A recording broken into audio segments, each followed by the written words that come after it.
No, I'm trying to see someone's closer to my house. Right? So guys, firewall.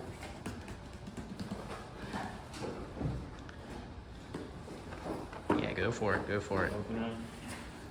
So this is a FortiF, which is a small business firewall from Fortinet.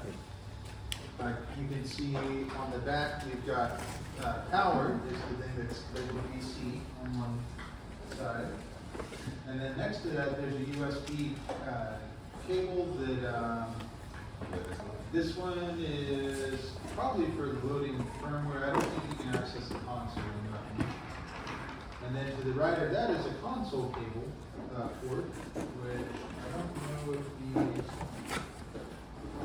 console cable. These don't come with the console cable, but it's just like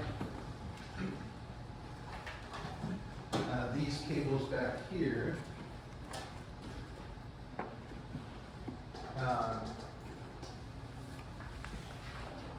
This big flat blue cable is a console cable, and most of the time if you like buy one on Amazon, they look just like this. So they're flat instead of like round, and then on one side it's USB, and the other side is an Ethernet RJ45 port, and that's what the console port is.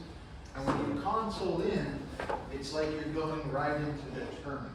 So it's like if you were to go into the terminal on the Ubuntu machines that we're